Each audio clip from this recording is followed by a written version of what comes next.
नमस्कार साथियों, मैं हूं आशीष जौनपुरी और आप देख रहे हैं डेमोक्रेसी जिंदाबाद। इस वक्त हम जौनपुर में मौजूद हैं और जौनपुर लोकसभा सीट जो है वो बिल्कुल हार्ड बन चुकी है। समाजवादी पार्टी ने अब अपने प्रत्याशी की घोषणा कर दी है।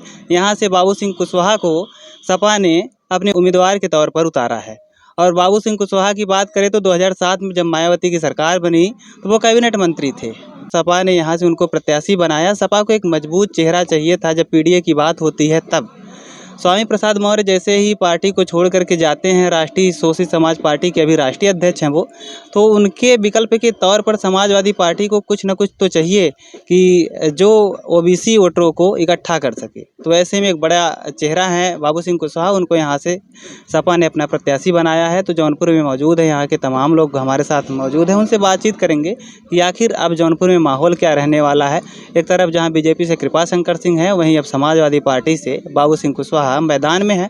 और तीसरा जो नाम अभी चल रहा है, जैसा कि श्रीकला सिंह ने कहा है कि अगर धनंजय सिंह को 24 अप्रैल को कोर्ट से कोई राहत नहीं मिलती है तो यह जनता तय करेगी कि उनको चुनाव में उतरना है या नहीं। भैया नाम क्या है आपका? राम कुमार यादव। क्या कहेंगे, माहौल क्या है जौनपुर का? माहौल बढ़िया है। मुद्दा क्या होने वाला है युवाओं का? पीडीए का। पीडीए, तो पीडीए में कई बार होता है कि पीडीए जो है जी, उसमें लोग कहते हैं कि पिछड़ा और दलित आदिवासी की बात होती है, पिछड़ा दलित अगड़ा की बात होती है। ऐसे तो कई मीनिंग होते हैं। तो उस सही पीडीए क्या है? सही पीडीए यही है कि जो पार्टी की नीट है पिछड़ा, दलित और आदिवासी, सही पीडीए यही है। और उसमें अगड़े और पिछड़े कोई ला के जोड़े तो उसकी मंशा होती है, लेकिन सही चीज़ यही है। क्योंकि यहाँ जितने भी पीडीए में जितने भी मतलब ये होते हैं, मतलब पीडीए वाले जितने शोषित वंचित हैं लाभ से या इससे, मतलब उनको अपना हक चाहिए, शिक्षा, स्वास्थ्य, रोजगार। देखिए बिहार और यूपी जो है, यहाँ जातिगत वाली चुनाव लड़ाई होती है, ठीक है। व्यक्तिगत जो होता है जातिगत होता है, पर जैसे यहाँ से हट कर जाएंगे, दिल्ली में जाएंगे, हरियाणा में जाएंगे, वहाँ ऐसा नहीं है। वहाँ लोग विकास पे वोट देते हैं, विकास वाले मुद्दा पर काम करते हैं। अच्छा, अब जौनपुर के समीकरण की बात करें तो जो जाति समीकरण यहाँ का है, अगर देखें तो यादव की जो वोटों की संख्या है वो लगभग 2,25,000 से 35,000 के बीच है और वो उतने ही मुस्लिम है यहाँ पर जी। और ऐसे में अब जो वोट मौर्यों का जो 80% शिफ्ट होता था बीजेपी की तरफ, अब अगर सपा की तरफ शिफ्ट होगा तो लगता है कि लड़ाई काफ़ी टक्कर की होगी। नहीं, वैसे तो मतलब मौर्य की कोई बात नहीं है। हर मतलब पीडीए में आने वाले जितने भी वर्ग हैं सबको टक्कर देना चाहिए, क्योंकि हक सबको चाहिए, हक सबका अधिकार सबको चाहिए। मुद्दे जो हैं बीजेपी ने अपना एक अलग ही बनाया हुआ है कि मंदिर को प्रचारित प्रसारित कर रही है। उसके बाद वो 5 किलो राशन, आयुष्मान कार्ड, शौचालय की बात करती है, आवास 4 करोड़ लोगों को देने की बात करती है। प्रधानमंत्री मोदी ने कहा ये गलत है, ये गलत है, बिल्कुल निराधार है। इसलिए वो तो कहते हैं कि हम अंत्योदय का उदय कर रहे हैं, जो समाज अंत्योदय उदय जैसे कैसे सिर्फ तो विकल्प के तौर पर किसे देख रहे हैं? विकल्प के तौर पे मतलब यही हर युवा की मंशा है, अपने उज्जवल भविष्य के लिए वो पीडीए साथ है। दोनों कैंडिडेट की बात कर लेते हैं कि अगर पिछले 10 सालों में देखें कि जौनपुर से जो भी सांसद रहे हैं, इससे पहले केपी सिंह थे कि अभी वर्तमान में श्याम सिंह यादव, दोनों ही प्रत्याशी ऐसे हैं कि जौनपुर में बिल्कुल दिखे नहीं। जौनपुर की जो जनता है उसका दुर्भाग्य है कि ऐसे सांसद मिले कि वो, देखिए मैं बता दूं, जैसे देखिए दोनों प्रत्याशी अगर बड़े नहीं, कोई भी कैंडिडेट हो, चाहे वो विधायक हो चाहे सांसद हो, सबसे मुसीबत की बात ये होती है कि चुनाव सिर्फ 2 चरणों का होता है। पहले नेता जनता के चरण में होता है, फिर जनता नेता के चरण में होती है। जब नेता जनता के चरण में पहले रह लेती है, फिर जनता जब उसके चरण में जाती है तो मिलती नहीं है।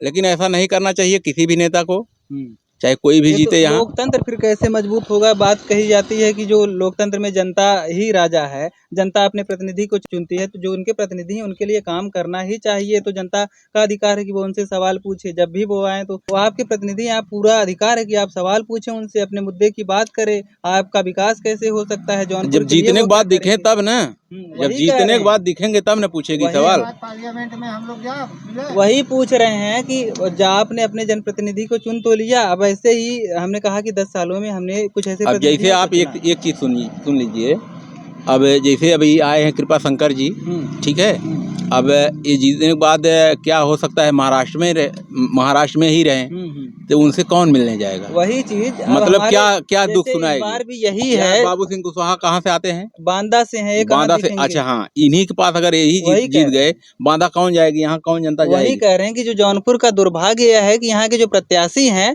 वो कभी यहाँ रहते ही नहीं। इस बार भी ऐसे प्रत्याशियों को उतारा गया है, तो क्या जनता में नाराजगी रहेगी इसको लेकर?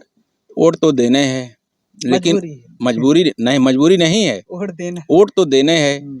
जनता में नेता दिखे या न दिखे, लेकिन रही बात ये, हम लोगों का जो मतलब कार्य बनता है हम लोग करेंगे। अच्छा, और एक नाम और जो चर्चा में था, धनंजय सिंह, उनकी पत्नी का भी इंटरव्यू हुआ परसों। उन्होंने कहा कि अगर धनंजय सिंह को राहत नहीं मिलती है 24 अप्रैल को, तो फिर उनसे सवाल पूछा गया कि क्या आप चुनावी मैदान में आएंगी, तो उन्होंने कहा कि यह जौनपुर की जनता, मतलब मेरा परिवार तय करेगा कि मैं चुनाव लड़ूंगी या नहीं।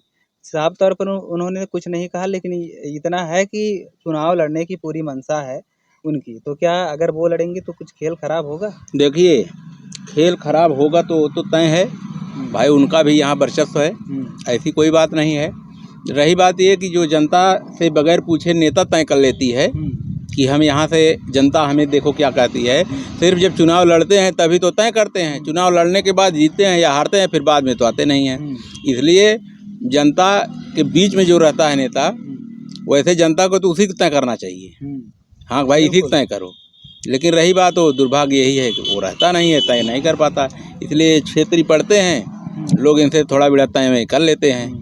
इसलिए उनका भी जो हौसला है वो बुलंद है, मजबूत है। तो चलिए और लोगों से बातचीत करते हैं। दादा हैं जो चाय की टपरी उनकी, बैठे हुए हैं, इनसे बातचीत। दादा, क्या मुद्दा रही? मुद्दा क्या हमारा मुद्दा है भैया, हमारा मुद्दा तो ये है कि जैसे कांग्रेस के ज़माने में 5 रुपए सिलेंडर महंगा हो गया था, तो यही स्मृति ईरानी जो हैं लेके चौराहे पे सिलेंडर ढोल रही थी, और आज सिलेंडर 1100-1200 रुपए का हो गया, तो स्मृति ईरानी दिखाई नहीं पड़ी। ये मुद्दा है। दूसरा मुद्दा है, पेट्रोल और डीजल कहाँ पहुंच गया है, किसान क्या करेगा। तीसरा मुद्दा ये है कि जमन ईडल डीजल से बचा रहा, योगी बाबा साढ़ छोड़वाए के कुल ध्वस्त कहना है, तनी बेर साढ़ और लीलगाह ले रहे हैं। अब किसान हाँ, ये भी ये बढ़िया क्वेश्चन है। 5 किलो राशन गवर्नमेंट देती है और देश विदेश में ये नाम कर रही है आज की सरकार कि मैं गरीबों को खाना खिला रहा हूँ।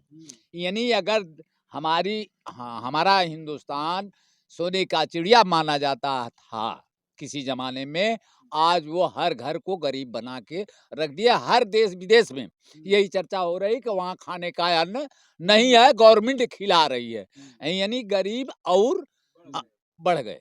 चाचा, अभी बताइए कि जौनपुर का माहौल क्या है? बाबू सिंह कुशवाहा को टिकट मिला है भाई समाजवादी देखिए, पार्टी से, बाबू सिंह कुशवाहा आए हैं, अब पार्टी लेवल पे उनका मान सम्मान सबका होगा, ये बात नहीं है, लेकिन मान सम्मान के बाद में जब वो अनदेखी करते हैं तो यही तो बुराई होती है।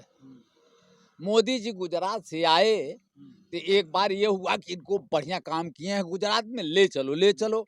अब कहाँ ले गए, लेते 150-200 रुपए किलो दाल बिचवा दिए और 60-65 रुपए किलो गुड़ चना बिकवा दिए। अब इससे ज्यादा और क्या कर सकते हैं भाई। गरीब को तो उभारने के बजाय और गरीबी में डाल दे रहे हैं। माठा पे जीएसटी लग गई, और बोलो पानी जो मट्ठा होता है जिससे गरीब आदमी पी खा करके जीवन यापन कर लेता था, उसमें भी जीएसटी लगा दिए। अब इससे ज्यादा और क्या कर सकते हैं। तो नाराज हैं आप? अब बिल्कुल नाराज हैं।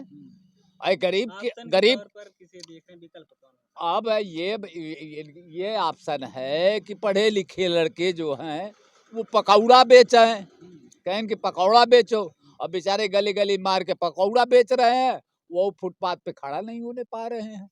पकौड़ा कहाँ से बेचेंगे, उनके सर पे। नौकरी की समस्या है, नौकरी तो देव है, क्योंकि अगर नौकरी देव है।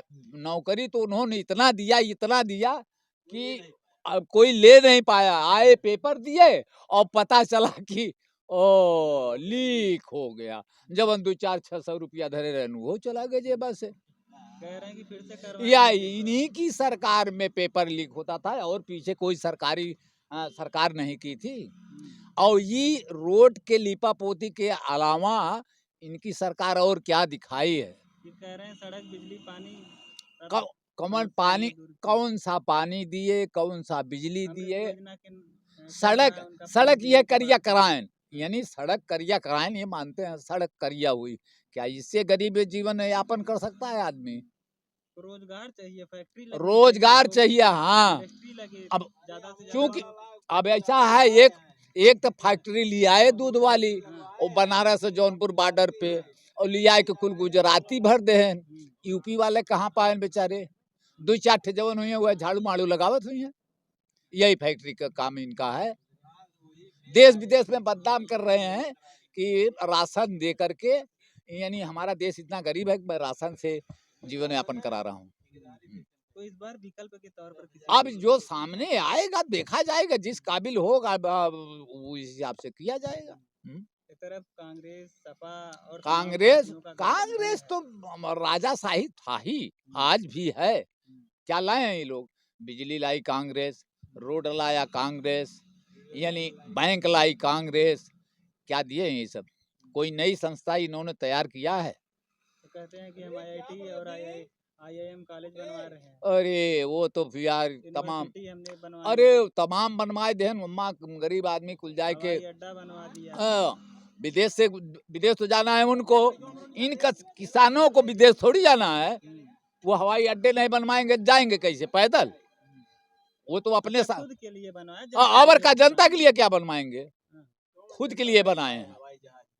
हवाई जहाज पे ये गरीब आदमी को उसकी बाउंड्री नहीं डाल सकता, तो बैठने की दूर रही। ये लोग जो भी कार्य किए हैं ये सब अपने अपने किए हैं। कौन गरीब आदमी जाता है अब हवाई जहाज में बैठने? बोलो।